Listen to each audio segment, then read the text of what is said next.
Hi guys, this is Dr. Melissa Vermette at Mayfair Animal Hospital, and this is my beautiful volunteer Tegan. So today we are just going to do a short video on how to clean a dog's ears. So Tegan's really very mellow for a dog, and not all dogs are going to be like that. Some of them are unruly, so sometimes I'm going to recommend that you put them into a corner so that they can't back up away from you. But for Tegan, she doesn't like her ears touched, so that is something that we're going to kind of be working with, but I will just kind of go through how I clean a dog's ears, and then that will hopefully help you guys in the future. So first things first is she's already laying down, so we're golden there. So there's two different types of ear cleaners that I will reach for. In a dog that doesn't have any ear issues, I'm going to go with just a regular ear cleaner that usually has a drying agent. It's usually an alcohol-based ear cleaner, so that's something that will dry out your dog's ears, so even if you leave some of the residual cleaner in there, it doesn't really matter all that much. So I always shake the bottle before I start using it, and there are two ways to put the cleaner into the ear. Sometimes if they're really tolerant, you can just fill up their ear canal and do it that way, but a lot of times that will cause them to shake, and that will be a big splash zone. So the way that I usually do it is I will take a cotton ball and drench the cotton ball with the cleaner. So obviously Tegan is not too happy with me right now, but she's gonna deal with it. So I will take a cotton ball and I drench it, and then I just kind of pop that cotton ball into her ear and push it down a little ways. Then they have a nice piece of cartilage that I will grab onto and start a good massage action. And a lot of times you'll get a nice sound. That's a good sign that you are getting the cleaner deeper in the ear. Then I grab that wet cotton ball and pull it out, and I usually follow up with a dry cotton ball and just shove that in there.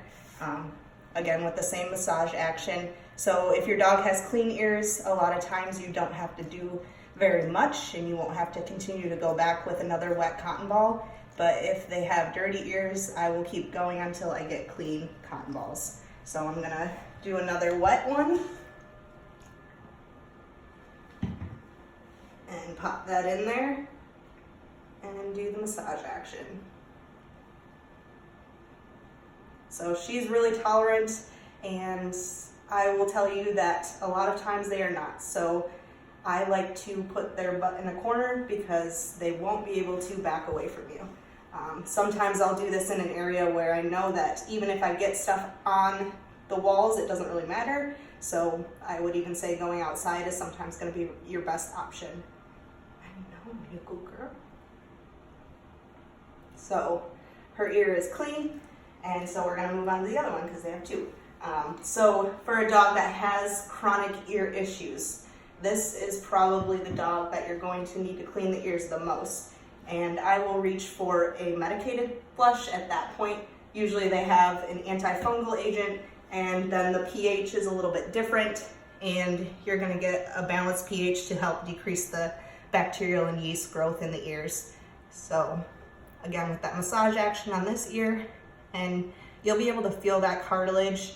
It's a firm tube, and just massaging that ear cleaner deeper into the ear. Following up with the dry one. You're doing so good, Mama. You're sweet. Good girl. And sometimes the cotton ball does get a little bit deeper into the ear. Don't worry, you'll get it out, but that is something that, especially dogs with bigger ears, so German Shepherds, those large and giant breed dogs, I would recommend getting the biggest cotton balls that you can. For those smaller dogs, you can use regular cotton balls or smaller cotton balls. I'll sometimes even pull apart a cotton ball if it's a dog with a really small ear, because I want to make sure that we are getting deep enough in the ear to get a good massage action.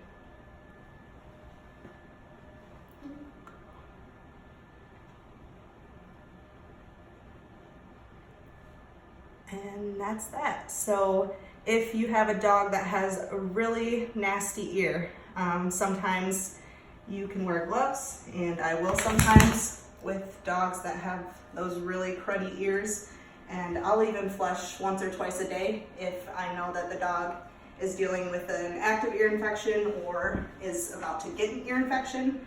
So a lot of times they tend to like it if their ears are hurting or if they're really itchy. They'll tolerate it pretty well, but there are some dogs that just won't have it, and you'll need either a second person or to find a way to get them into an area where they can't move. So other than that, I think that will do it for today. And if you guys have any videos that you would like me to show, any demonstrations, please feel free to write a comment or let me know. All right, have a good one.